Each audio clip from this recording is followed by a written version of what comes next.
person, Dr. Anup Girdhar sir, and faculty participants. Good evening to all in day 2, session 4 of this Atal FDP.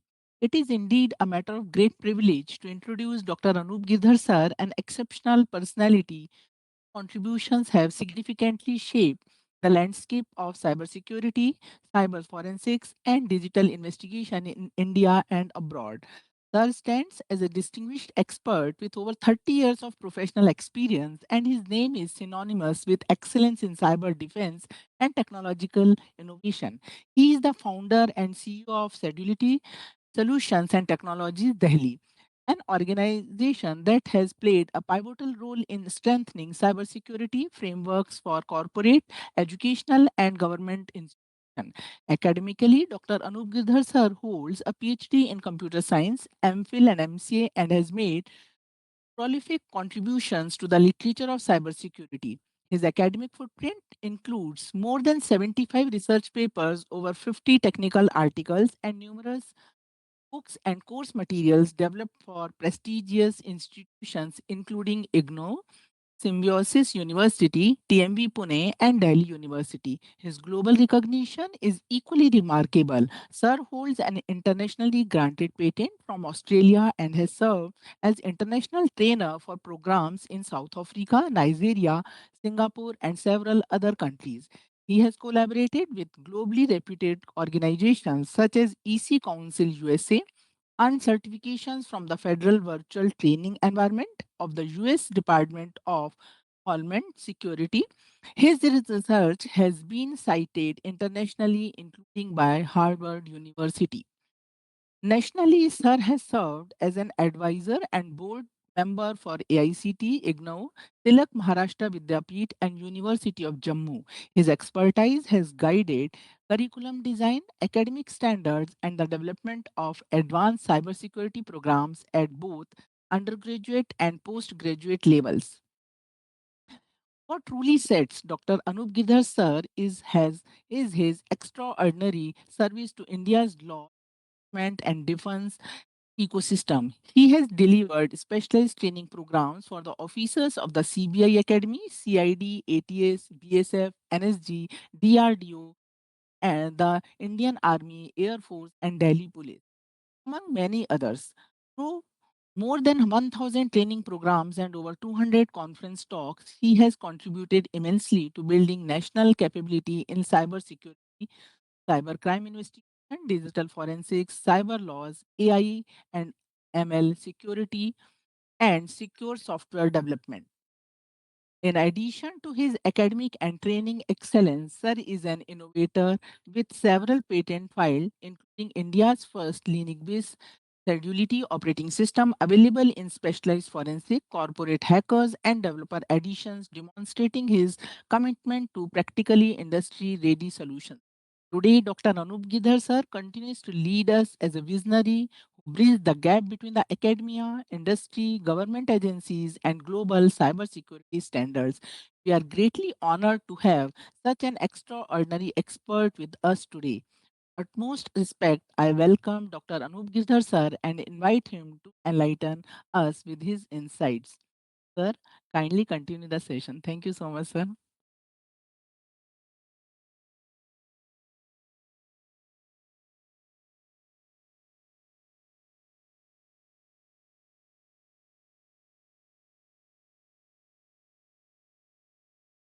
Anup sir, you may continue the session, sir.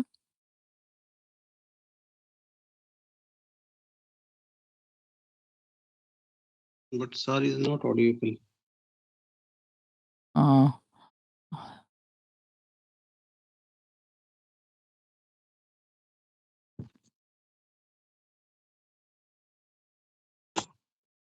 Am I audible now? yes, sir, you are audible, sir. Okay. Okay. So, first of all, thank you, Dr. Vimi, Dr. Zavid Khan, and the entire team. Thanks for the great privilege to interact with your wonderful audience. And it's indeed a pleasure to be a part of such a wonderful topic and a great FDPs as you are going to organize. So, thank you. Thank you. It's indeed a pleasure. Okay. The topic for today's topic is again a wonderful topic.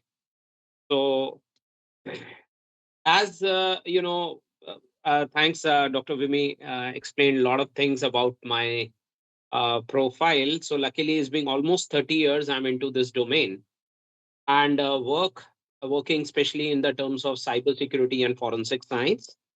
So, IoT and AI is a next augmentation of the model and the demand of the industrial scenario, like where we are supposed to talk about various organization, various things, various models, and we especially talk about IoT or even IIoT models. So luckily, I was associated with the Ministry of Power and various other ministries like Ministry of IT, Ministry of HRD, Ministry of Home Affairs, Ministry of Defense, Ministry of Power. Why I'm specifically talking about Ministry of Power? Because there they actually want the implementation of IoT and IIoT with AI, and they are basically facing a lot of challenges. So we are into some consultancies and designing some, in fact, some training course materials that how and what are the next gen issues. We are supposed to talk more on that. So let me first of all, I think, share my screen also, so that others can able to uh, access my few of the slides, right? And further we'll continue. Just give me a minute.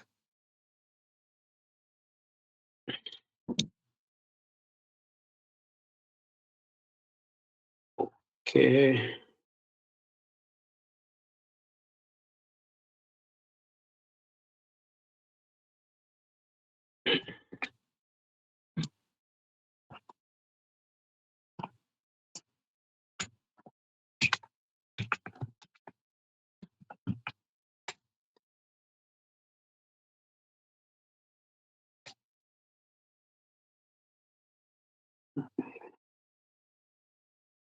Yeah, I think now it's visible to all.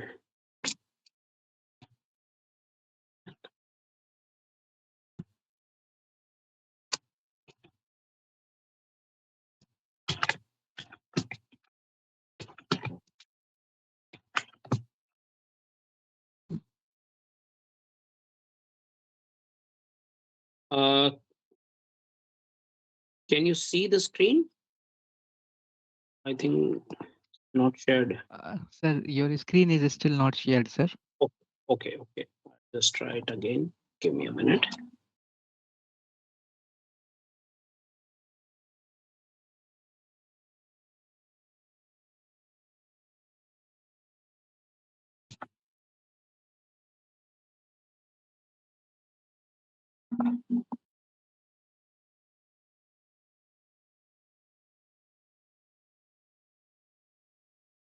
Yeah.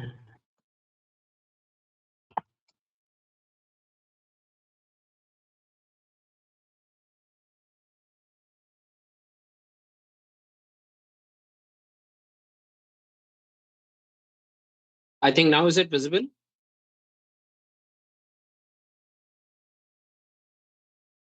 I hope my screen is visible now. Not yet, sir. Now it's a bit of. It's fine. Yes, sir. It's okay, sir. Okay, great. Thank you. Uh, Thank you so much. So,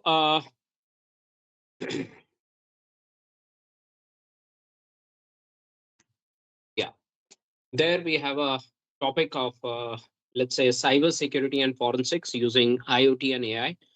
So, I believe the audience is more related to like they all are the professors from the renowned universities and I hope some research scholars. Is that so? Yes, sir. yes, sir. Yes, sir. Perfect. Participants from the industry, as well as the research scholar, as well as the academia, sir. Wonderful. So I would like to interact with them because then I would love to share some research areas also. That what are the common and good research areas, especially in terms if you are really looking for a cybersecurity and forensics, and what are the next gen issues. See, today, like if I'll talk about, means I remember I started my career into the, it was a time where I think 1992, somewhere 92, almost 92, 93, because I remember in India, internet came in the year of 1994 by VSNL, Videsh Sanchar Nigam Limited. So we were into that pilot batch where VSNL gave us the training how to configure modems and how to convert your uh, analog signals, that telephone lines, into a fax tone using modems, and how to execute internet over there. So 80 commands, 80x equals to 100, and a lot of settings were there, which we are supposed to do. Right. That was a way how we get into the internet model.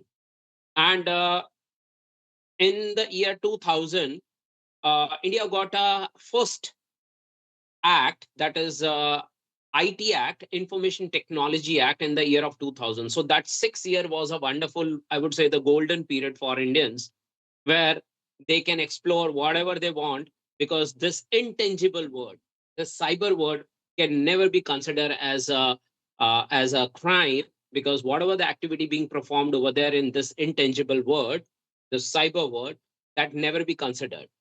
So the concern is from year 2000, we got to know that there is something which is going on, and the crime can be also get committed by transferring some data, or sending some mails, and many other ways from where the crime started and augmented like anything. And even afterwards, just after 8 years, so there is another act of IT Act 2008. So that is Amendment Act. It's an Information Technology Amendment Act. It is called as ITAA 2008. So that was introduced in India because a lot of changes were required. And till date, we have IT Act 2008, but along with other acts which are being again augmented, and again, the another level of problem came across. We talk about DPDP Act. We talk about the real changes of the core offenses and other acts, especially like we got a Bharatiya Nyaya Sanhita, Bharatiya Nyaya Suraksha Sanhita. We got a BSA, Bharatiya Sakshar Adhiniyam, and that is the Indian Evidence Act. It is a replacement of Indian Evidence Act, that is Bharatiya Sakshar Adhiniyam. So, especially in terms of forensics, we are supposed to talk about these areas, and I'll explain. And I have something practical to show you also, like how you can implement some basic things.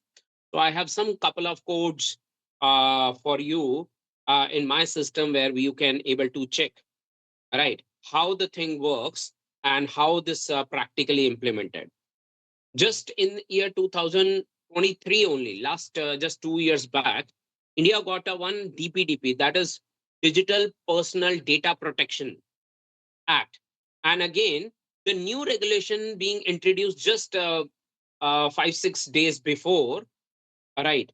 And that was a time where the new regulation, that means we have to think about how we have to protect the data.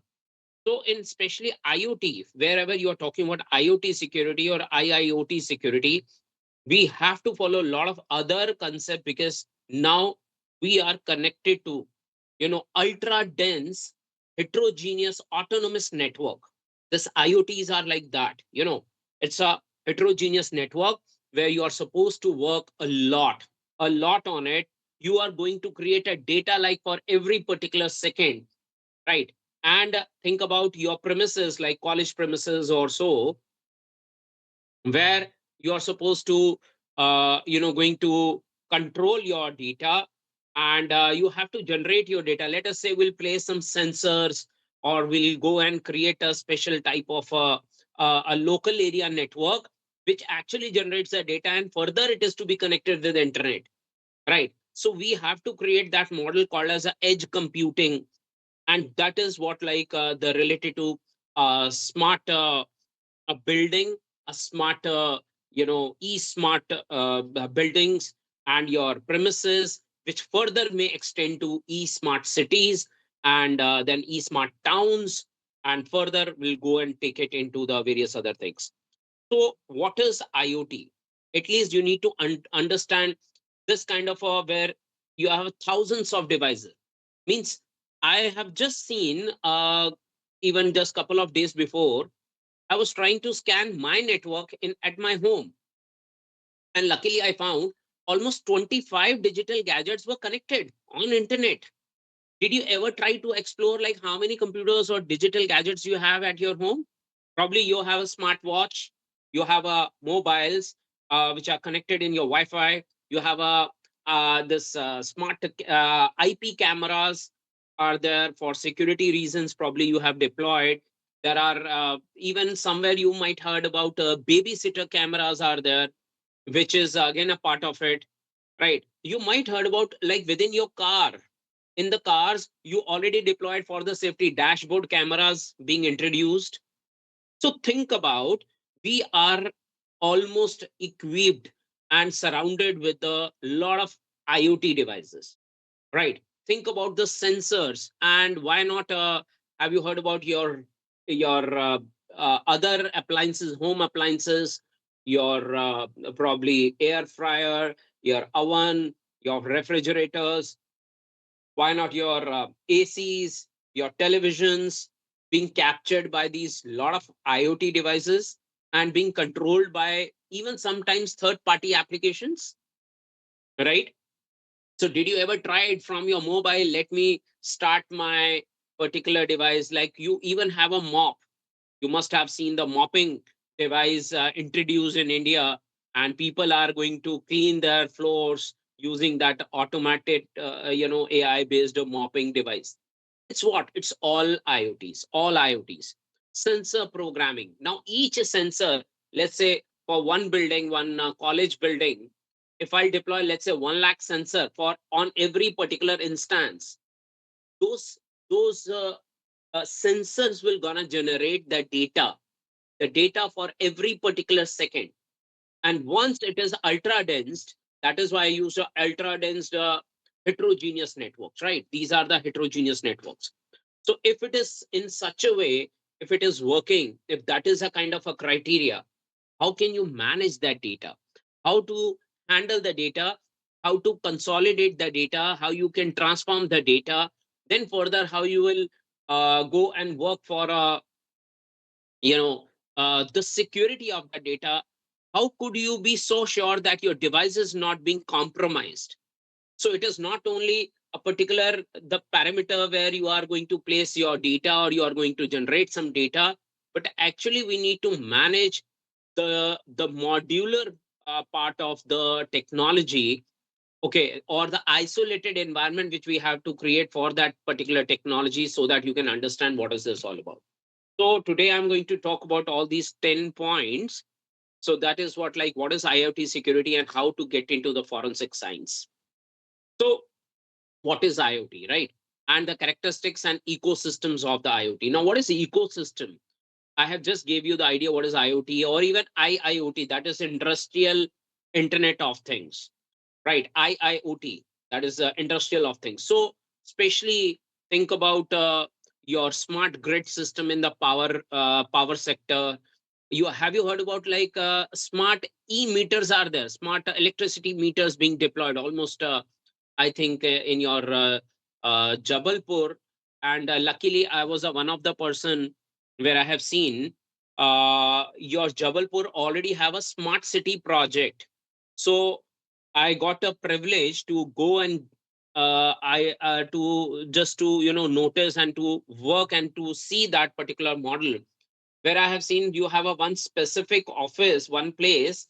It's a smart city project in your Jabalpur, and what I have seen, like 26 projects being, I don't know, might be now it's being more over there, but I have seen 26 projects, government projects being indulged over there, connected over there, and from where they are going to create a automation. The process of automation is there. They deployed these kind of like speedometer, or you must have seen the person who cross the red lights. So their image detection model from their number plates of their vehicles. So might be you might heard about like any person who complain for let's say some problem on the roads.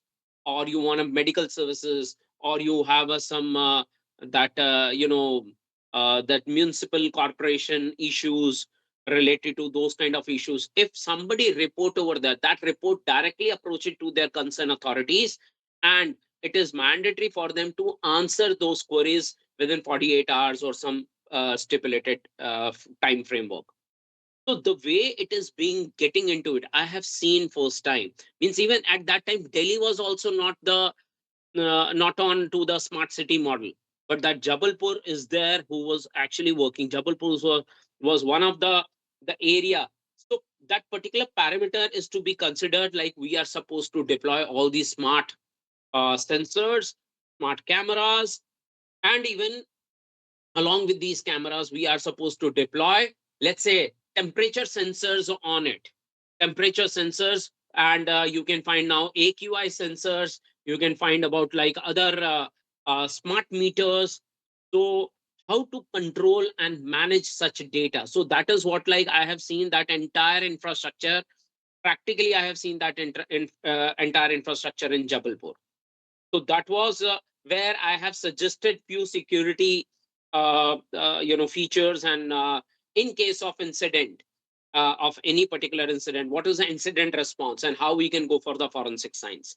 So that is an area where I have seen practically and I have implemented over there. So I've seen the way of implementation done by the government. So I really appreciate the part, and that is why Jabalpur is always remembered to me, that why and how this Jabalpur is going and getting into a smart city model, right? But it is still on a very lower end. Think about heterogeneous models. Think about one building with lakhs of sensors generating those requests and that content. So that become heterogeneous, various different challenges with those different types of devices, because each device generate their own data set and they have their own way of functionality. So whatever the data set generated, we have to transform that data, we have to manage that level of data, so that we can able to control, we can able to identify, and we can able to find the anomaly detection, or various other security related and forensics related issues. Even I have seen a couple of protocols which are specially deployed for IoT security, right? For especially if you really talk about MQTT or COEP, there are various other such protocols. The security part is still missing on that. So we want tunnels.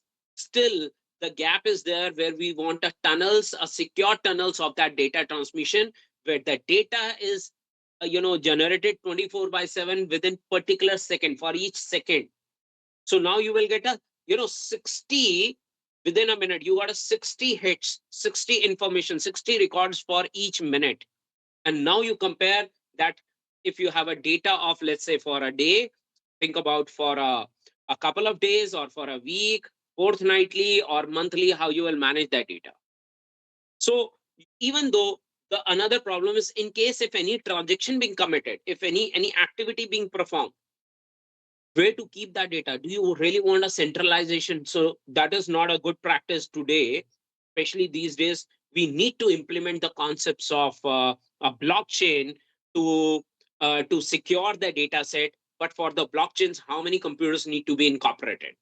Is it on the centralized on the one particular place, or you have some disaster recovery locations? So we want DR sites and various other sites for managing the data set and control that data set. Anybody heard about that is Mirai botnet? Anybody heard about this? One of the very renowned attacks on IoTs, especially I think if in the year of 2016. So 2016, that was one of the attack reason, because how many of you have, I hope you all have the Wi-Fi at your end. Now, if you have the Wi-Fi, my concern is, did you able to ever analyze or audit your Wi-Fi networks? Okay, if I'll ask you, let's say there is some incident being committed, and if I'll ask you, just today morning, let's say morning, say 7 a.m. till 11 a.m. can you give me the list of those devices connected in your Wi-Fi? Do you have the list? Can anyone generate that level of list? Can you give me how many devices, when it was connected, what was their MAC address, what was their IP address associated, and how much traffic or bandwidth being utilized by that particular device? Did you ever try to explore this? So yes, I think we are getting some answers. So couple of people really working on it. That's great. If you can answer and if you can have these kind of collections of data, or at least you can able to audit that data, right? I think Dr. Bhuma and Yamini answered yes, it is possible, and they are already doing it. My concern is still 80% people are not aware what is being going on in their network. Do you really feel that your passwords which you place for your SSIDs, and that password is secure enough? I think you just go to YouTube and you will find billions of, means now it's not million, it's a billions of YouTube videos are there, where they'll train you how to hack your Wi-Fi, right? Depending upon obviously which cryptographic algorithms or security algorithms you have implemented. But I'll give you one very good way. Even you share your passwords to others, still they can't able to access your Wi-Fi. So if you really want that part, go to your routers and you must see there is an option called ACL, that is access control list. So if you, the day you get into your premises, already you are on Wi-Fi, I believe, or you are all at home. So you just go and open your routers, cross check, right? Just cross check your data, your router settings, your Wi-Fi router settings, and just go through and check. You must have a one option called ACL, that is access control list.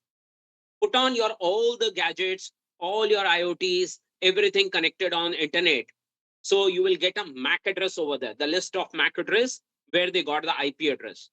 Register all the MAC addresses as a trusted device and allow only to the trusted device. If you just make this setting, take my words, you call someone, you share your passwords to them, even they can't able to access your Wi-Fi, right? Unless and until their MAC address not to be get registered under ACL. So how many layers of security are you implementing? These are the very common challenges. But this is a what? Like where you have only 5, 10, 20, 30, devices, digital gadgets. Think about heterogeneous network. Think about lakhs and lakhs of sensors. Can we able to prepare that level of data, and can we able to manage it?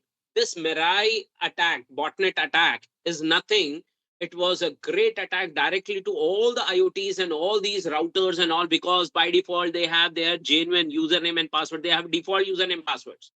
And really, how many of you really change your login passwords to your router, or is it a default?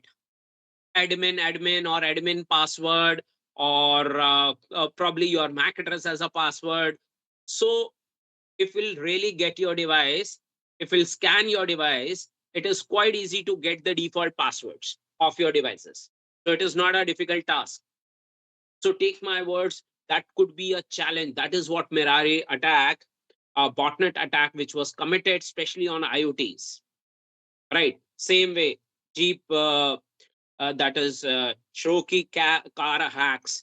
That means how many of you really have seen a smart cars and a very advanced cars, expensive cars?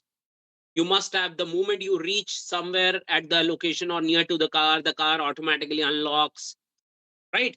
Or various good cars, right? It's quite easy, because the moment you will go, the hackers already have the process to collect the information. You're the the way it is trying to create a network. So you once become into the part of that network, it is quite easy. Whatever the sessions being generated, so that it is being matched and your car get unlocked. That session or that data set could be easy to, although it is encrypted, hardly matters whether it is encrypted or so. Still, yes, there is a device also. Mohit, you are very right. Flipper Zero is the one of the device which has already been, available online, and you can capture all the radio signals, right, or remote signals. And why not your security gadgets, like on your doors you might have a IoT device from internet or from your mobile app. You can unlock the main doors. So it is quite easy. It is hackable because you have a very much insecure protocols being committed and deployed over there, the services which are used over there, and it never being audited. That is a big problem.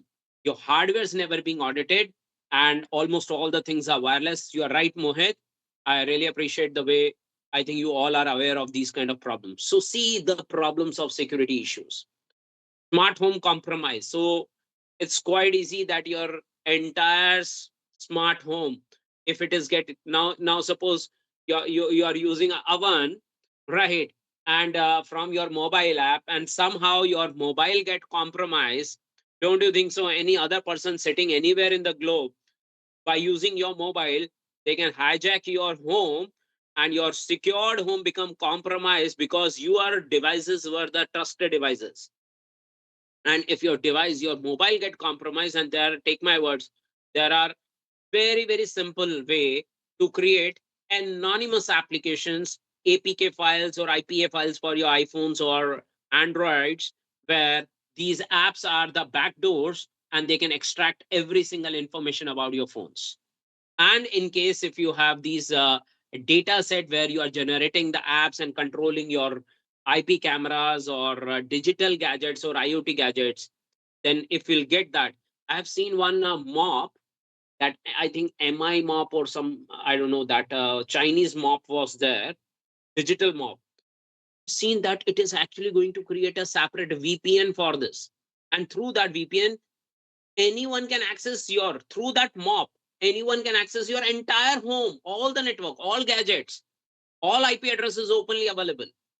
So remotely, they can, anyone can access through that mop, anyone can access your entire network, because the person who's tried to connect with your mop, that's a emop, and today you must have seen, and we audited and we have generated a vulnerability list of that. Got it? So that is a big problem, even in your hardwares, that it is quite easy to compromise. So major threats, risk, and vulnerabilities. So as I have said, common attacks, if we'll talk about it is related to your devices. It is related to the network which you are using. It could be a cloud. Cloud could be, again, which cloud? Cloud doesn't mean that you're only using like AWS or the not tier one or top tier level cloud. There are various other cloud providers. Your, even your Samsung phones, or your Vivo, Oppo, these. I'm sorry. I think. Yeah. Is there any query? I think. Okay. Okay.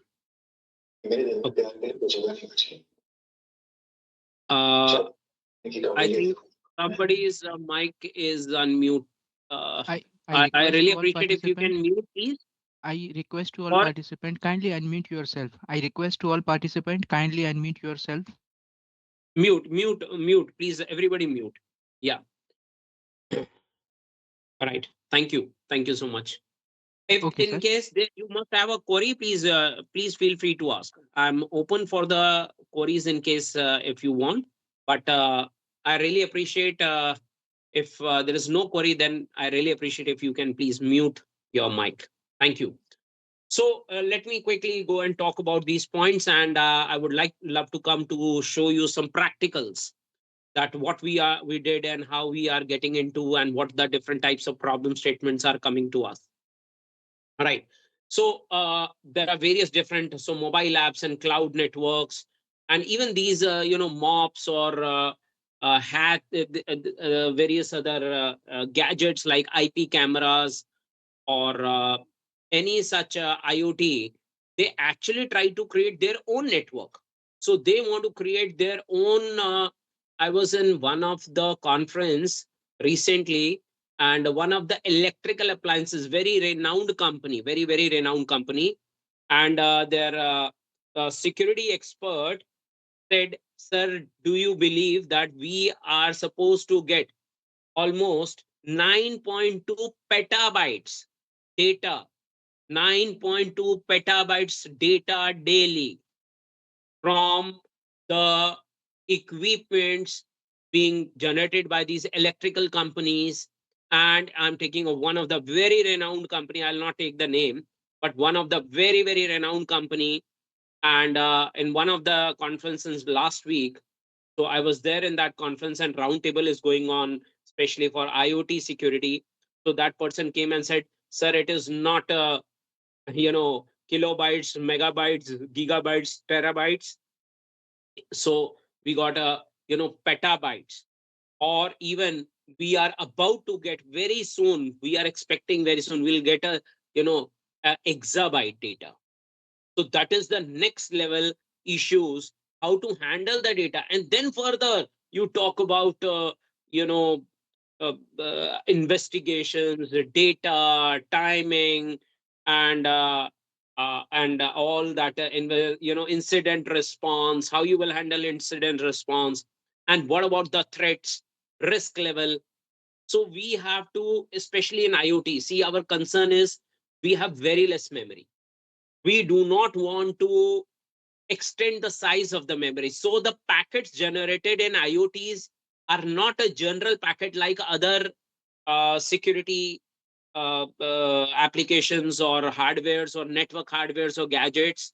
Like if you talk about TCP IP protocol, think about headers of the TCP protocol. Did you ever try to explore the headers of TCP?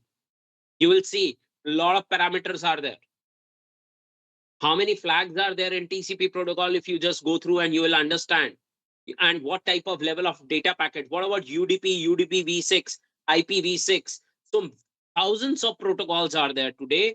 But especially if we are working for the IoT and IIoT, the major challenges, major issues are like the size of the data. So we have to minimize that data size, minimize the data size to even less than a byte if possible, or even a single byte.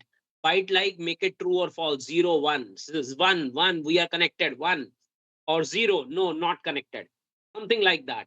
So that we can try to create an algorithm or deploy such data set on certain algorithms to identify the behavior of those IoT devices.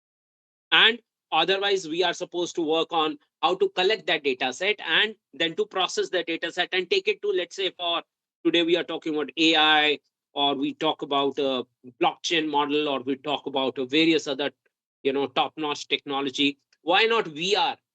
Virtual reality, there are good products which are there with the virtual reality. So the devices, we are totally, it's a heterogeneous. That's why I told you that we are equipped with lakhs and lakhs of devices. All the devices are generating their data on internet. Concern is, where is security? What are the common threats? So common threats are like botnets, as I said. We talk about DDoS attacks, a massive attacks on directly on one particular company. If we get to know what are their IP addresses, what are the range of their IP addresses of any particular company, let's say any electrical company who generate or give you like fans, AC, or many IoT gadgets. So think about your home appliances company, any home appliances company who is making any IoT gadget and giving you at your home side, or any official, or think about industrial IoTs for your machineries and equipped with all IoTs. Big premises, hospitality and all, they want IoTs. So think about those levels, and major challenges if we'll get their public IP address, and which is quite common, quite easy to get the public IP address. Then your networks could be on a DOS or DDoS attack. Anyone would like to try to work on man in the middle attack, because your data being transferred is actually on unsecured protocols, and you have a common pattern of generating the data set from the IoTs. We are not expecting the sensors are going to give you a big size of data and all, right? Another main problem is you have a common, I think not common, even I have to take this irony of our country. I don't know why we are still on that. All are, and I think this is a responsibility for all such professors, and we all should be our stakeholders. where we have to think about firmware tempering. All the firmwares are coming for all these IoTs are coming directly from China. Did you ever try to explore what the packet being generated? Is there any DNS entry where the data is moving via China? All these gadgets being, manufactured somewhere else. Anybody who picked those firmwares and think about, so still government of India is looking for the people. I was in one of the conference in government of India, one of their conference, and they clearly said we want firmware people. We want MTech or PhDs who should go and think about firmwares. Build your own firmwares. Compile your firmwares. Give the level of security or VAPT, that's vulnerability assessment and penetration reports of your firmwares. We are happy to deploy those firmwares and make it India model. Digital India and Make in India model. They don't want to buy the products coming from somewhere from China or the applications, mostly all the application layers coming somewhere from US. And we are very happy to become a dumping ground of these two different countries. And obviously some other countries are also having some stake. Concern is these are the common threats for Indians and obviously on their devices. Their job is to make a money. Our job is to make a secure environment. How could you make your devices more secure and more? How can you so assure that even you have any IoT where it is being operated by your mobile app, your providers are not hacking your network? The providers are not aware like how many devices, what are the name of those gadgets and all is along with them. And obviously Raj devices are obviously there, fake devices, virtual machines. Even this presentation I'm running on virtual machines. I'm running on, even I'll show you the Docker images, containerization, virtualization, hypervisors and all on that basis. So you can make any virtualized image of any, even why not a mobile app like a Genie Motion or various other such the apps are there where you will get a proper template, and even you can go and download your WhatsApp or any other app on it. All Raj devices. Think about it. These are the very common problems going on, coming up day by day, and it is increasing. It is increasing. Vulnerabilities, that is a hard-coded credentials. We want a weak communication protocols, lack of encryption. Now, concern is not lack of encryption. We already have, standard encryption algorithm. Why don't we use AES 256? Okay, we'll go with the AES. Might be very soon you will get a 512 or something like, or why not we'll go and use a RSA. But please try and understand these all algorithms are used for a certain level of standard data transmissions and all. We are on a IoT and IIoT issue. We are not into the common other internet devices. So lack of encryption means my data size must be smaller. So in one of my PhD scholars, now luckily total 7 PhDs awarded under my supervision. Five from I was a main guide as a for 5 PhD scholars, and 2 for PhDs I was a co-guide, right? So total 7 PhDs awarded, where one of the PhD, which is where we are supposed to talk about these things, and what we did, we created a one device, and we are about to file a patent also on this ground very soon. So we created one device like pen drive. You give me 2 GB pen drive, I guarantee you I can place 2 petabyte data in that 2 GB pen drive. So what is it? Is it encryption? No. What is it? Is it like a compression technique? No. These all techniques are required, but that is required for the server and technology. So we try to create it like a IoT model. We try to incorporate the concepts of IoTs in this particular concern, and we created that level of network of data transmission and controlling models where even you have a weak communication. So my data generated over there is in bytes, I think 512 bytes. Then we try to reduce even more than that. So last, I think 26 bytes for each file.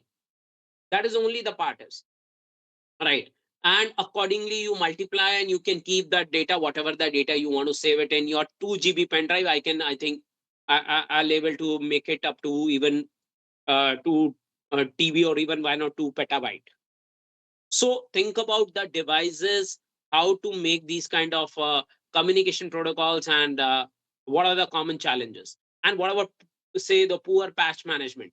How many of you really update your Windows or other devices in case? Do you know when you bought your smart TVs, and how frequently you update, or if it force, unless and until it won't force you, I think you are not going to update it.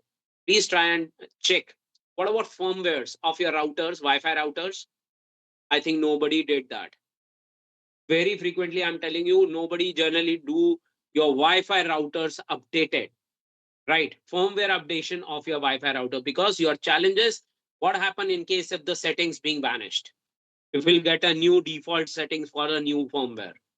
So that is what, like, so it's better you export those settings, and simply you can import those settings. It's not difficult, but you need to practice. We need to do these hands-on.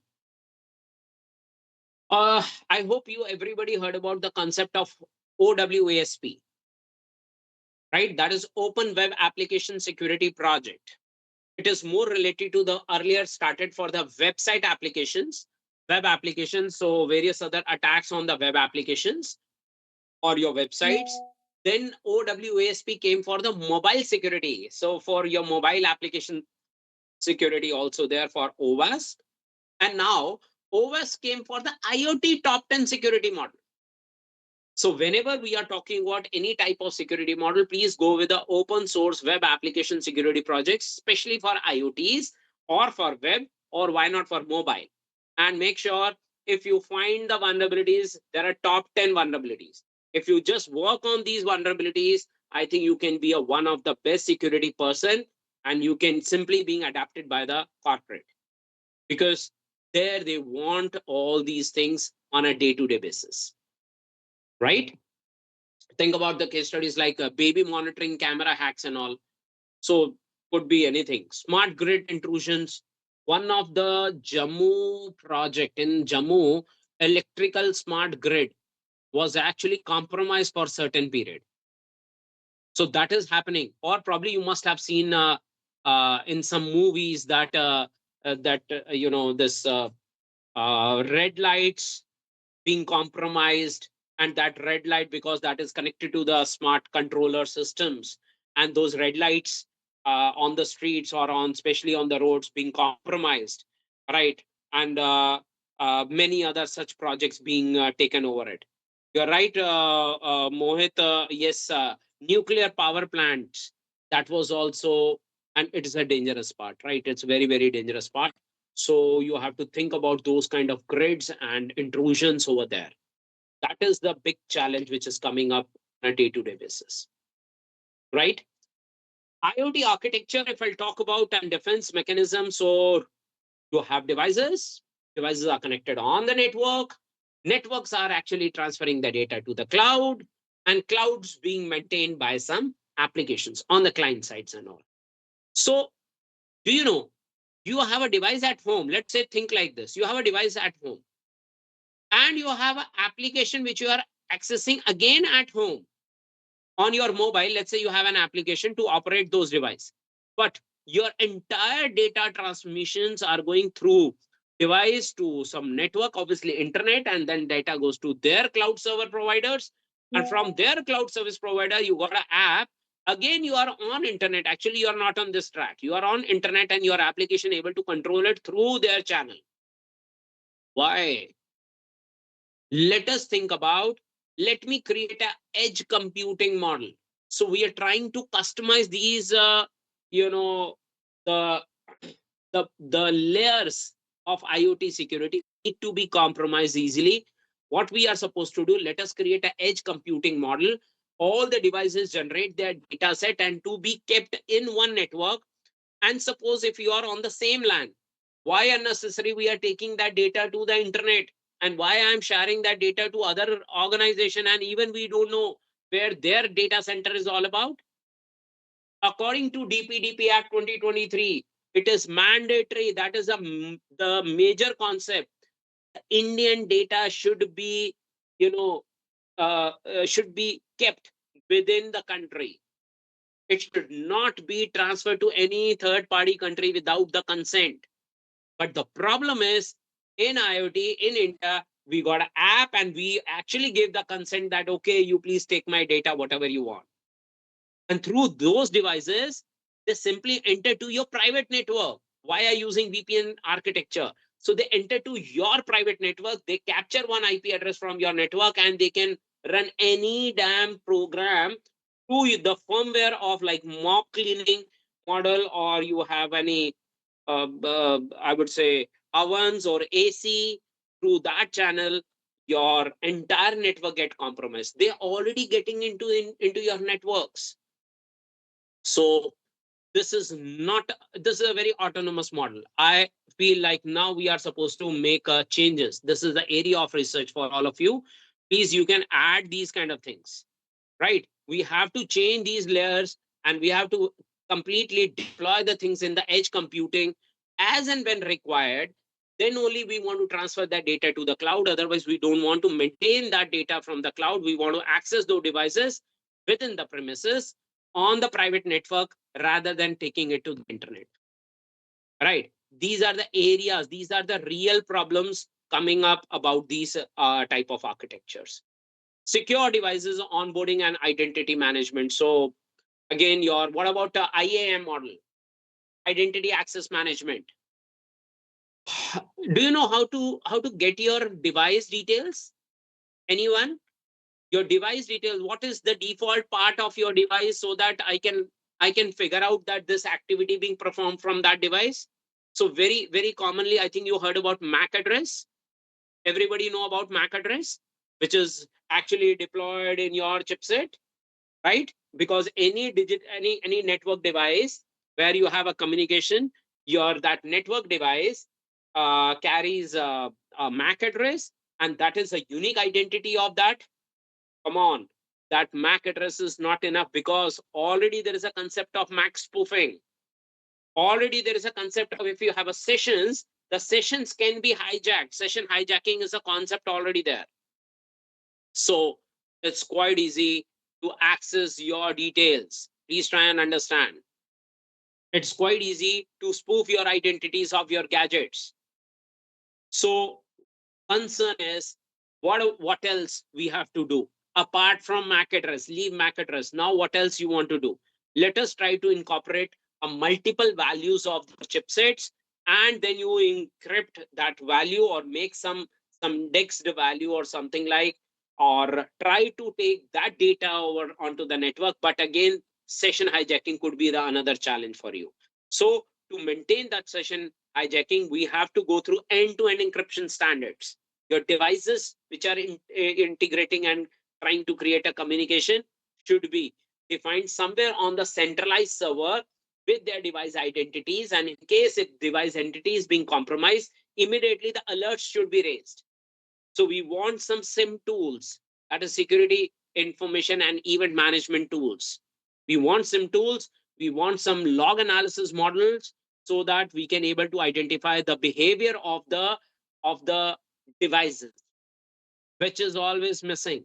We have to think about a lot. Means why I'm saying so, because I worked with a lot of corporate, means a big corporate Sensex listed companies, or BSE or Sensex listed companies. Along with that, I have seen massive problems. Even money is not an issue, but the gadgets from where they are all surrounded to, the capabilities of those gadgets were not enough to handle the incident response.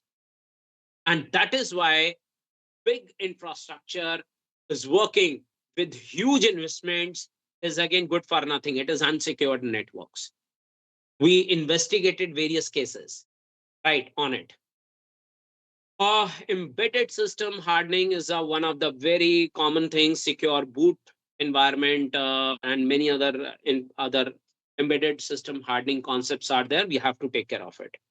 Network, then obviously, do you have a IDS, IPS firewalls, and even not firewalls. We want something very, very important, that is zero trust networks, ZTN part. So all the devices which are connected in IoT or IIoT, that has to be zero trusted network. That has to be on that particular part. So we are not going to check every time their MAC address whether it is there or not. But what is the best practice? If any device is going to generate a data and trying to be on the network, we have to reevaluate. We have to find the way of working and the data being generated, and their patterns need to be identified, and every time, for every request, the zero trust network is to be managed and to work on it. Yeah. Is there any query? Understood what I'm talking all about? So ZTA is one of the ZTA, basically the zero trust agreements need to be created for the network devices, especially for all the IoTs. And segmentation, please create a separate segments, isolated environment for different places. Like you have a room, you have a computer science department, you have other departments, right? For every department, let us try to create a segmentation. In networks, we used to call it VLAN. Think like that, VLAN model in networks. So you have to work on those grounds. Cloud and API security, obviously. Today we are on to the AI agents, right?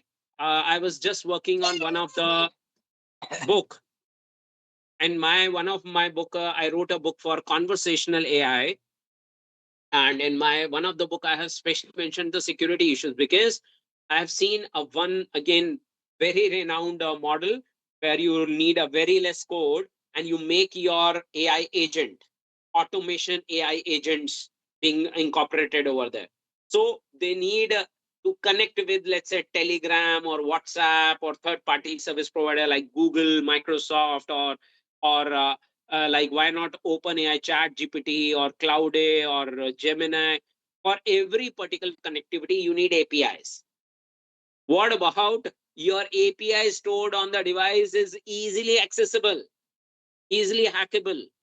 So I have shown this part that even the data being transferred on the network, we are supposed to get the director variable of API. And if we get your API, don't you think so we can access your entire cloud? And we use your credentials. You are supposed to make the payments, and somebody else is using those privileges of your, suppose, any chatbot or any LLM models or so. So think about the real-time challenges. What is the architecture? And these are the major issues. I think we need to reevaluate certain standards which are also mentioned. So think about how things are going on. I hope this concept is clear. Quickly, I think you all are from now AI some background, so I think you can have a very common algorithm. So I especially listed some few of the algorithms for all of you where you can do certain practicals. So AI for IoT security. What is the modern approach which is required to implement IoT security, right? And especially for IoT security, we want, because today we have all log analysis model. You can find SIM tools. Those SIM tools are not on AI. Those SIM tools are like if the incident being occurred and if you want to identify something. So it is just like postmortem. It's like a postmortem, right? Because things have already been done, committed. Somebody committed a crime, and now you want to investigate when it was happened, why it happens. Why we are not talking about 0-day mitigation? Why don't we talk about the AI based mitigation, which is quite possible? So the real time next approach is AI driven anomaly detection technique for IoTs. I'll quickly show you anomaly detection if you want. I have some code, so I'll show you something like. You can go with the time series anomaly detection. Now, what is time series? I quickly pinpoint to this. Let's say being a human, how many times you access a website? Let's say I'll give you a one domain, your college domain. Okay, a college website. So if you open your university or college website and you click on one page or some link, then you might click on other link, then you might click on other link. So the duration is, let's say, 1 minute, or why not, let's say 30 seconds or 1 minute. So for a 1 minute, how many times you can click on the website? So depending upon obviously the speed and you click anywhere, any link, any hyperlink, nested or somewhere. So you are just going to click and open. I believe you cannot go more than 10 to 20 times if you even have a very good speed to click and very good internet speed and so on within a minute. So let me assume if it is a 20 clicks within a minute. Now, do you know, on IoTs and on the network devices, or especially even our servers, on the servers, I have seen 1,000, 10,000 times, 5,000 times hits within a minute from the same IP address. Can you believe that anyone can click 1,000 times hit within a minute on your website, on your mobile app, or even your IoT gadget is generating a data set for any IoT server side? Did you ever identify like this? So the behavior, timeline based behavior and normalized detection based on time series is important. How many of you really work on that? I think that is a area where you have to explore. You think about the behavior analysis, prediction analysis, and especially for prediction for threat forecasting. So these are the next level issues where we have to deal with. Machine learnings, SVM, decision trees, random forest, so classification algorithms or decision making algorithms are there, which is good to go with the machine learning. So we have to train our data set, and for that you can use ML model.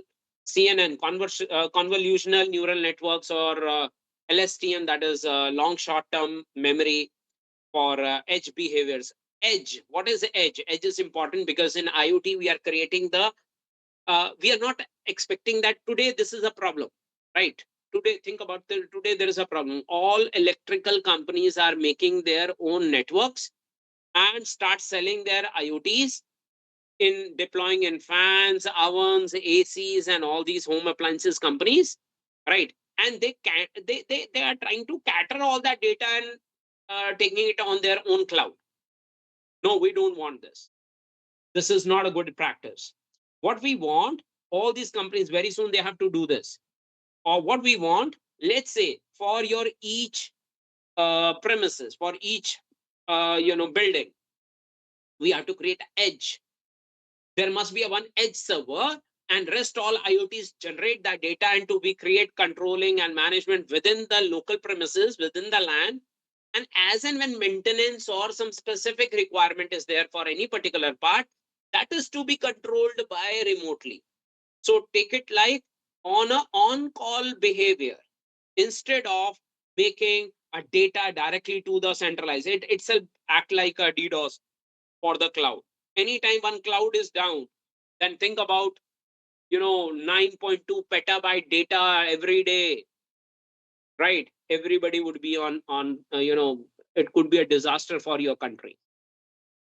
So we are into this challenge, right?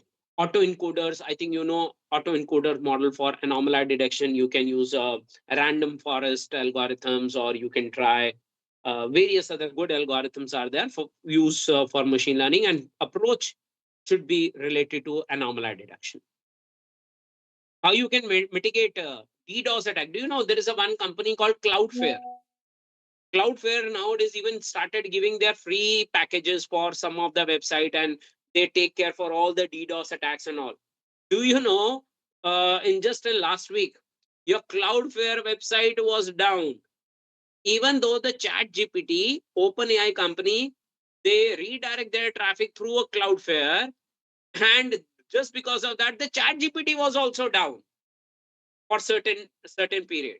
So think about, because they are on the LLM model, they are onto the high scale data sets, and you are talking about DDoS mitigation, big challenges.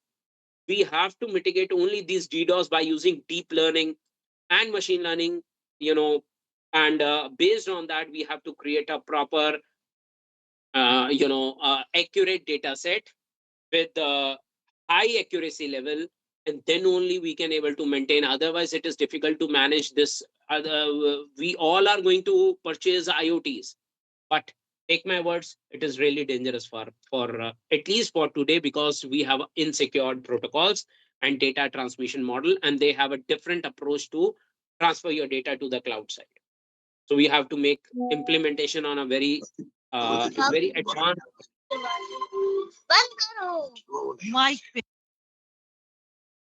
Okay.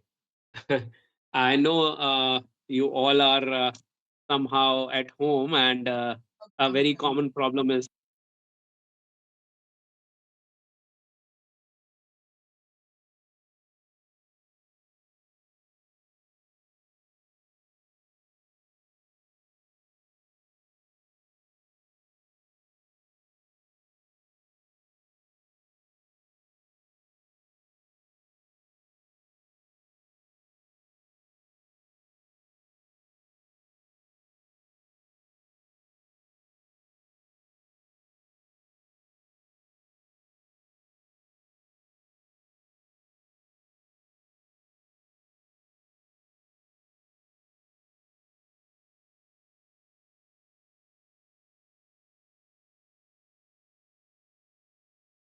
You are not audible, sir.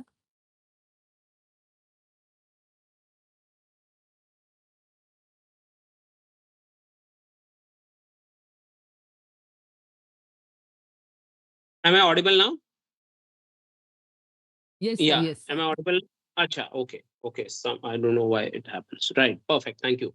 So I was just talking about like the devices which are actually going on, and the concern related to like your data is moving to the cloud side, which is really dangerous, and we have to mitigate it. Even though it is very expensive, instead of sending your data to these cloud providers, why not your mobile, like Apple Store, you probably paying to them monthly to increase the storage, or on Google, on your Gmail, probably you are paying to them for a storage, or Microsoft OneDrive model. No need to pay them. Please take my words, no need to pay them. Make your own cloud. I'll give you one very good example. If you're good on Linux, please start deploying. There is an open cloud is an application, or you can try Nextcloud is an is the one of the application which you can install it on your machine on Linux. Take any old machine, right?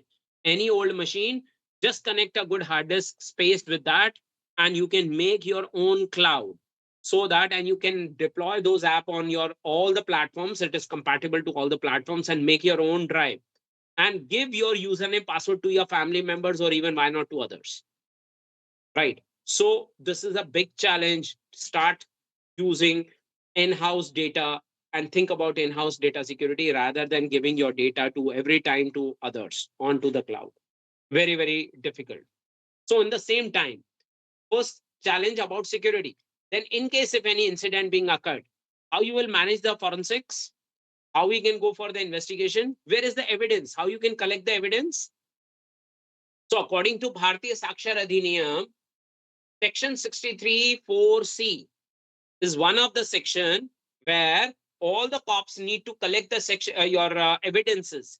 That means very clearly mentioned, any digital gadget which generates the data, say, which generates the data is admissible to the court. So that is very clearly mentioned. But the data is to be collected in two basically format. First is the data given by the owner. So you have a different part A form, and then you have part B form of section 63(4)(c) under Bharatiya Sakshar Adhiniyam, whenever we talk about evidences. Okay. So owner need to give their device details and all the information along with the hash value. So please make sure that you must be comfortable with the hash value, MD5, SHA, and especially SHA 256 or SHA 512. Use these algorithms to identify, so that your data, your evidences should not be tampered, properly being captured by the experts, right? And they'll capture that information and submit it as a primary or secondary evidence. Both are admissible to the court. No need to worry about it. But make sure one more part is there, that is from the expert. So we need a certificate sort of, which has to be filled by the owner. Second part is for the expert. who is going to give you the evidence. See, okay, whatever the data being collected is good in front of me, their hash value is correct, and I'm ready to sign this, that everything is being committed in front of me, or in as per my knowledge, it is the best way to generate the evidence. There is no tampering in that evidence, and submit it to the investigating officer. So we need the evidence to be collected, especially on IoT, about device level, network level, cloud level, and application level. Four major areas where we are actually lacking. We only talk about data. No, think about from which device you are capturing the data, where the data is moving, generating some data on the network. If the data is on network, if it is on real time, we need collect that information as well. If it is connected with the cloud, then you have to give your cloud username passwords to the investigating officer. See where my data stores, and the name of the application, when it was started, where it was working, for how long it was working, and how we can manage and what we can see from those applications. So we want to collect the data, especially for IoT, in 4 different levels. This is generally missing at the time of forensic science, right? So major challenges: lack of logs. We don't have logs. Heterogeneous net operating systems are missing. Even we want a new, we are already, I'm the India's one of the person. Luckily, I built a Indian operating system and I filed patent in 2011. So you can see quickly, this is a Sedulity operating system, right? I'm already onto the Sedulity operating system. It's just seems to be like your Linux, but on this machine, I used to work for all the Debian-based packages, Ubuntu-based packages. I used to work with the Red Hat packages. I want to work with the Arch Linux packages, so I can deploy these other packages also on my platform. So it is another level of operating system where we have corporate edition, hacker edition, forensics edition, uh, developer edition, etc. So that is one of the platform where we used to work. And in my laptop always, and my entire team, we have a MOUs we signed with various universities, where we have a centralized lab for Sedulity operating system, and MTech PhD students are doing research over there. And even they are getting a proper training on how to deploy, especially security related projects and forensics related projects on the operating system, and which is something with the correlation of your Linux and now Linux architectures, right? So this is the way how things are working, and we are onto this model, right? The next is again chain of custodies of IoT, because you have now lakhs of IoT devices. So how can you collect that data, and in 4 different part of each IoT? Very, very difficult part, but yes, we have to focus on these areas. So steps for forensics process, that is the identification of the crime, identify the devices, target devices. We have to go for a preservation, then acquisition of that relevant data, then analysis of that data, and finally we go for reporting. So these are the major steps for any IoT or even for any forensic science, right? Very common. Even if it is related to device, then I told you about firmware extraction, memory dump, because your data is on cloud, on network, real-time analysis. So we want memory dumps.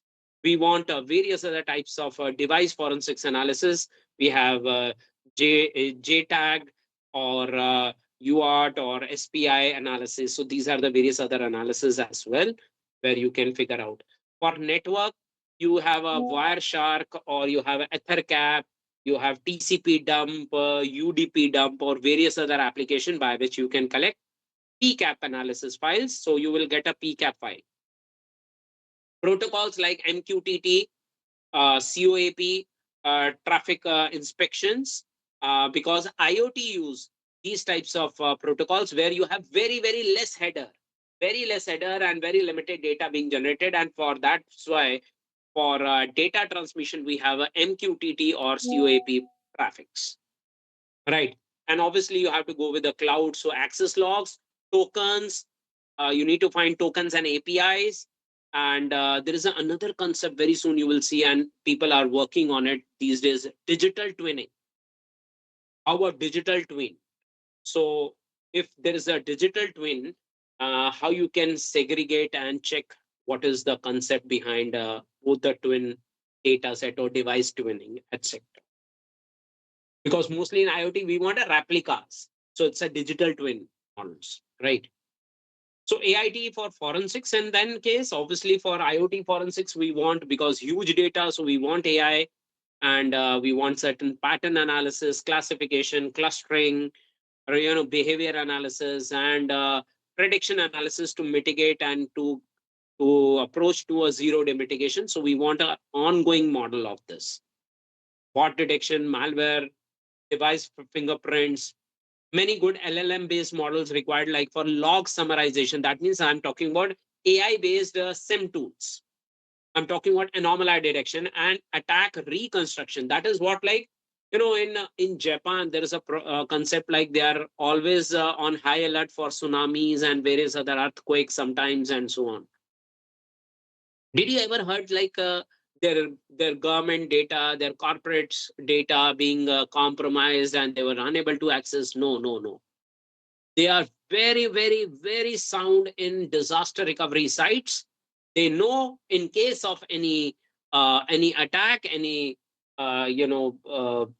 natural calamities, how they are back with the least time taken model, and their systems are ready to start within fraction of even minutes or fraction of a couple of hours.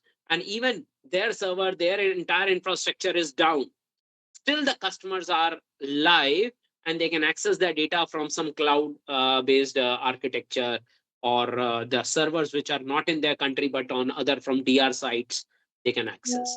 So they have already well proved plans. Their sites, their data never get compromised. Data is on cloud and various other things. So quickly, I would like to focus for all the researchers and faculties. Why don't you think about the open research problem statement? So I would like to give you some ideas. You can think about lightweight encryptions, missing for IoT. We don't want encryption, huge encryption, converting data, big data, and all that. No, think on the micro level instead of going to the macro level. Even the problem is, whatever the data size you have, we convert that data size to the macro level. Or even you keep that data with the same size, but it is very difficult to manage even that data. So we are supposed to talk about lightweight encryption models, especially for IoT. So that is the area of research for all of you.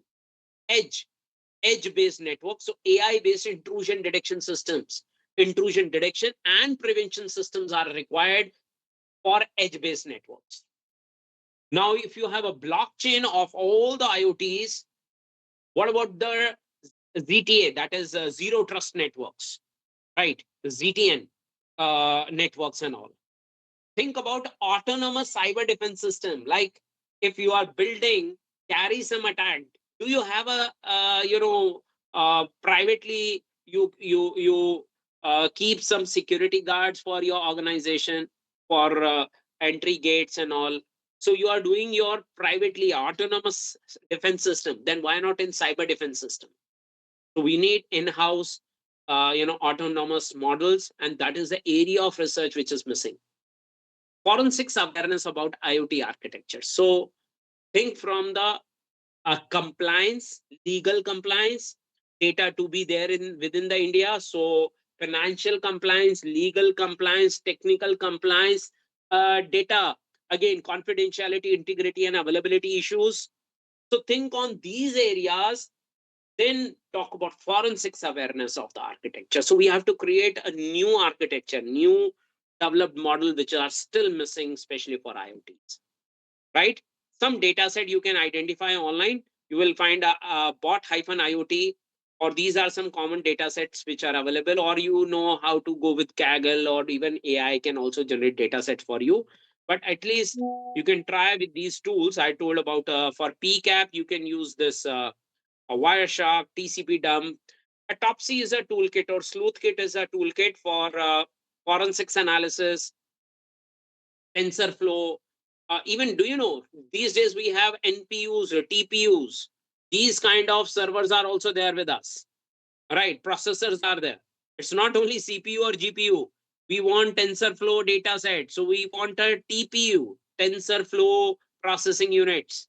We want a PyTorch is one of the library by which you can use, or TensorFlow by which you can go for various other libraries, and some classes and methods are being deployed over there. Keras for anomaly detection, wonderful part you can try, right? So quickly, I would like to show you something live, right? Just take a look. I have some data, and let me show you something more on it. Yeah, you can see I have already some data set that is like a threat detection for working with the synthetic data generation, sentiment analysis, anomaly detection, or correlation models. So we try to collect the data, but now the data set which we are working on it, we pick. I have just given you the basic idea, but the data set which we have created, that comes from some IoT data set, which I have just recommended also. But from there, I only took any random 100 rows. So from there, we fetch that data, and we got a logs. So on the basis of those logs, we try to work on it, and we are trying to generate some results and certain basic anomaly detection and access controls, which you can see, right? Access list, so indexing, we are trying to work on the index models, and we try to create some the access logs. So basically it is a target to create like sim tool sort of. So we try to figure out, we found some user IDs, the resources from where we pick the data, access time. See, access time. Can you imagine the common, almost all common access time, where you have multiple users on a different devices. So you will get these kind of things, and access hours, where access details and anomaly scores.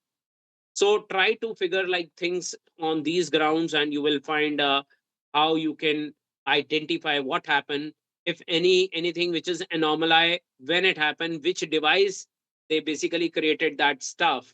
And even using Streamlit, you can display a graphical representation of that. I'll show you what is the output of these data, and all these data packets. With the Streamlit also, we did the so about anomaly detection. Your communication logs are there. Forensics workflow automation. So we have a code, like you get a notification using email classification. So we pick the data, let's say from email. So every device, let's say, generate a data and keep it on the mail, one of the model, but it is a very old model. We have now changed it to your a data in zeros and ones instead of taking mail system or other system.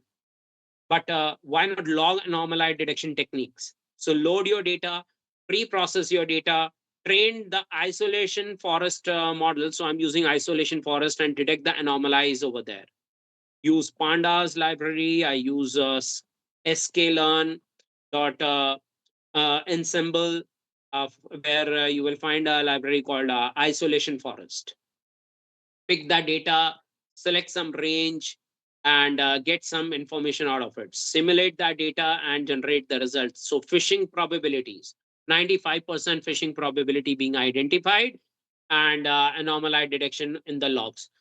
See, this is the very generic code which I'm showing you, because we are working for some corporate organizations, and we did a proper real, kickoff projects were there for their IoTs and their data sets, and especially connected with their servers also. So we got their servers. So there are a lot of servers where we work for them and we proceed. In fact, I'm connected with some academic also sometimes, like with the MTech and BTech final year students. So luckily, last time we committed a one summer training, and I would like to show you, see what we did with along with them. So, okay, there we have. Yeah, you can take a look. Okay, this is a Python projects, and I have a lot of detail. Quickly, yes, you can see there. I got some developed a project in summer trainings recently in the last this June, basically. In the month of June, we worked on this particular part, and we hired some team. So people were on internships with us for MTech and some BTech students. We did a log analysis. We work on mobile forensics. We work on log analysis using ML. So multiple projects were there, and then we created some videos along with them. So quickly, I'll show you these videos. See, this is how forensics want, forensics organization wants. So let's say there is an investigator who want to register a case. So first you give the details about your case. So first of all, the investigator need to create their IDs. They have to pass their user IDs, log in, okay, and create a user ID. Then we'll try to correlate on the backend. The data set is being validated, username, password. If you pass the incorrect credentials, so you will find this error.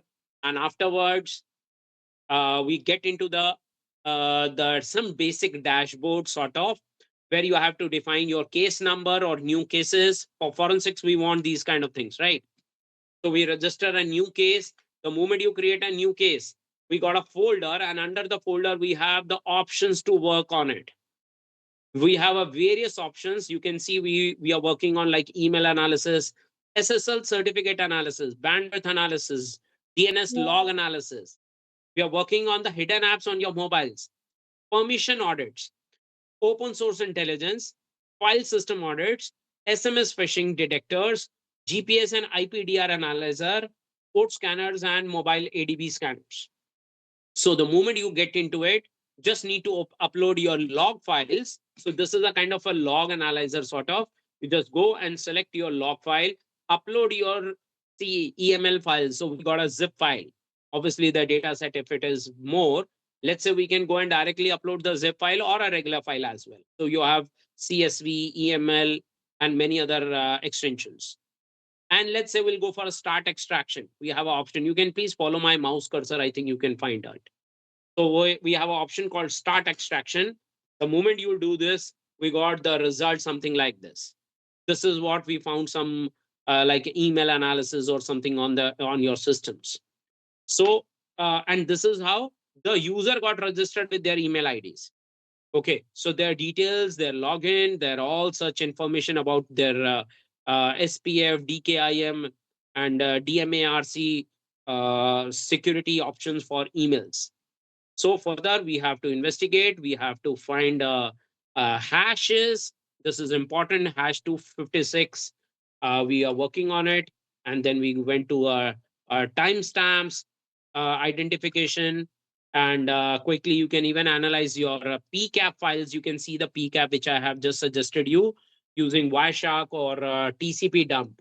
So get your network data from PCAP files, analyze those data, could be from any Android phone or any other device, figure out their serial numbers, figure out their domains or connected domains, public keys. See, can you imagine? Even we got some public keys also.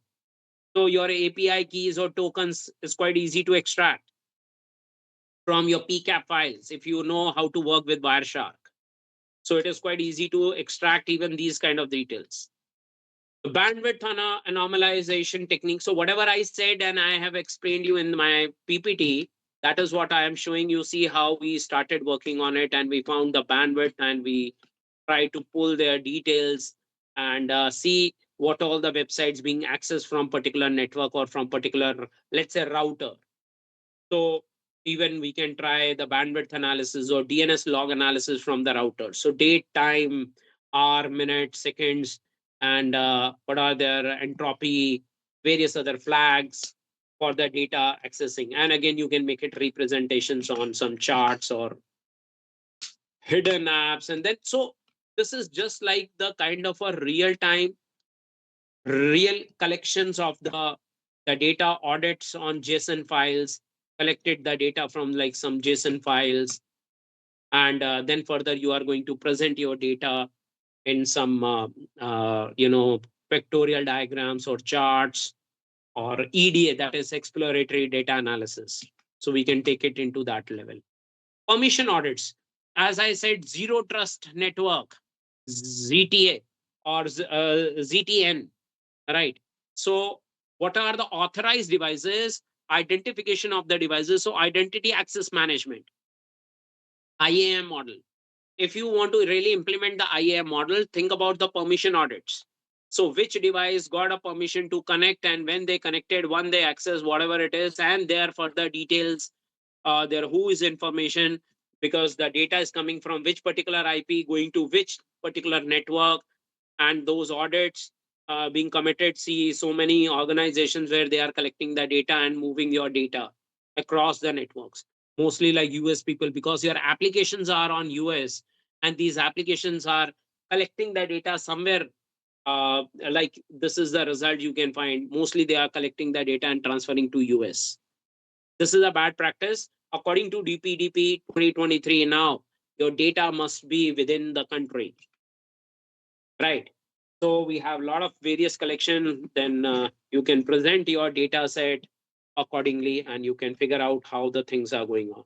You can find the geolocation mapping facilities on map, and you can find the way how the edge or your network being performed, or data transmitted, or device being moving. So their location, device location, and their risk analysis and other analysis on that basis. So many more things where we worked on, and matching filters, data sets collection, targeted for each device, what all the information being generated and where it was connecting. Let's say it's on Bharti network, Airtel network, or from Bangalore, New Delhi, Noida, Gurugram, and you will find many details and their IP addresses, and these devices being identified, what they are doing, on which date, what, which time. Trace route intelligence we work on that. Are they working via VPN? So we are going for anomaly detection, VPN detection techniques, unusual country details, or clean data, or anonymity, time, along with time series. Please add a time series with anomaly detection. That would be very important for IoT especially. So this is how you can find like the way. So all the data is going to some of the centralized place, and see how the people were trying to target and get the data. Means this is in-house development model. This is all in-house development model. We never use, only on Python we build these kind of models. And whatever the data set you collected and you gave me your data set, I think we can do various different ways to present your data, or to identify your data and their behavior analysis using AI. I think it is not difficult for you as well. But where is the security? What is the challenge for country? And are we really aware of these areas? So because there is a gap, so that gap is important, that research gap is important. And if we can able to analyze these gaps, would be great to get into the research work, because next generation is all IoT, and worldwide it is required, right?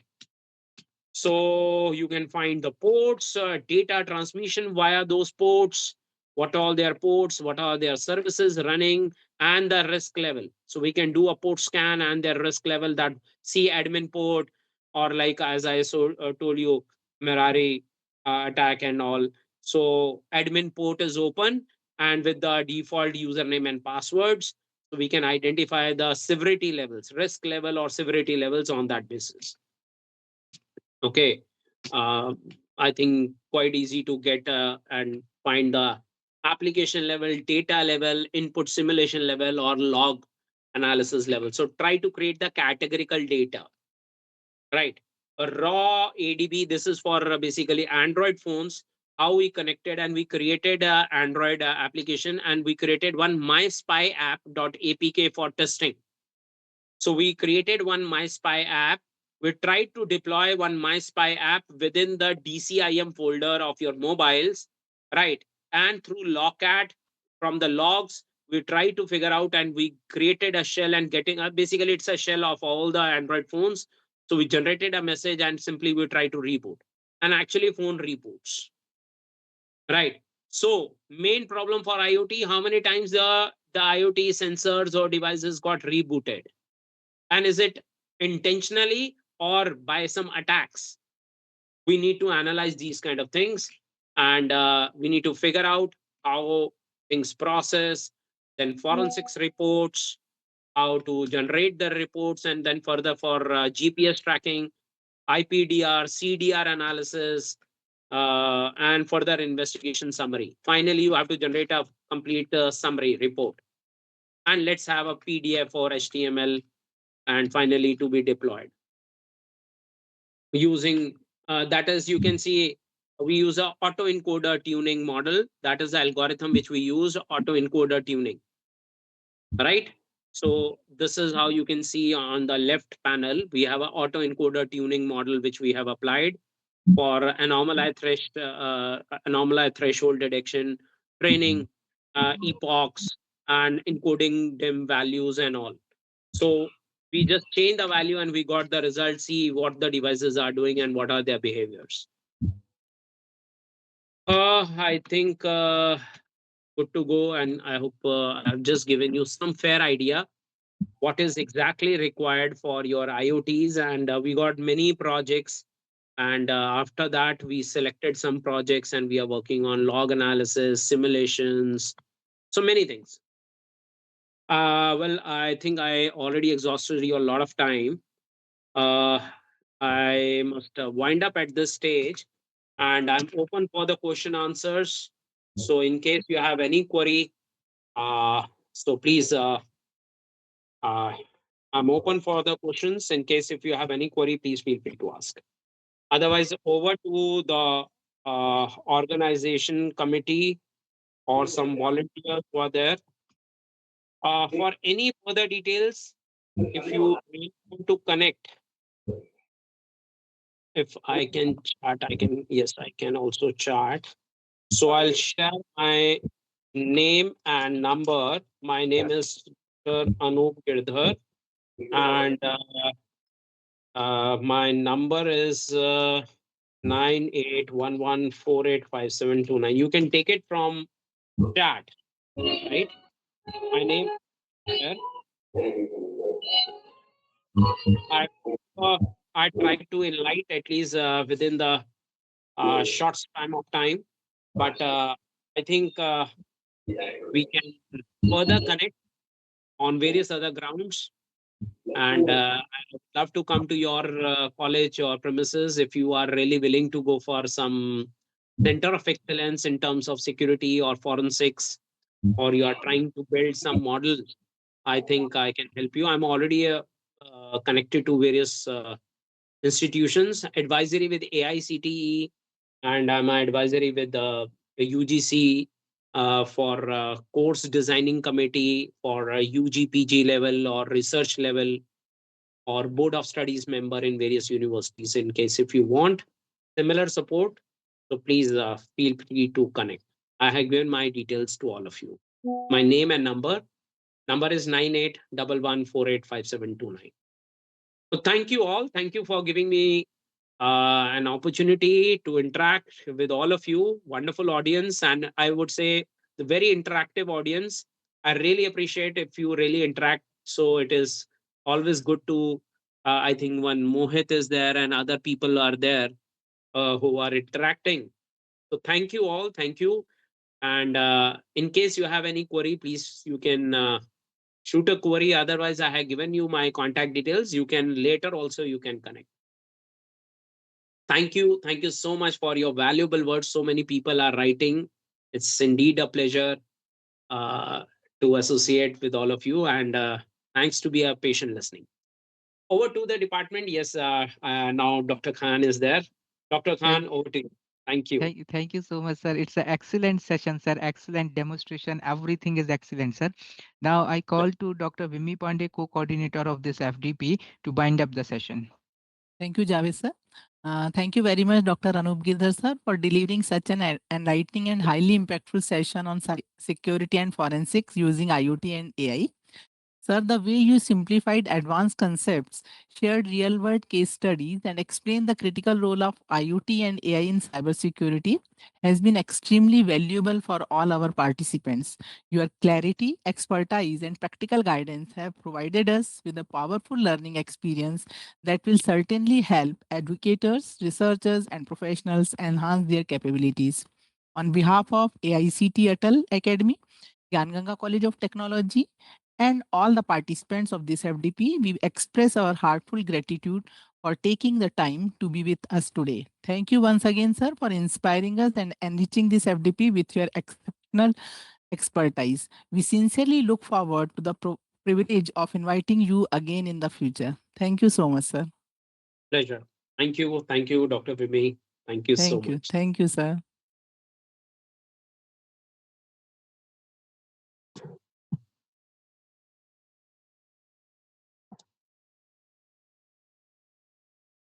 Dear participants, now this is the end of today's session. Tomorrow we meet at 6 p.m.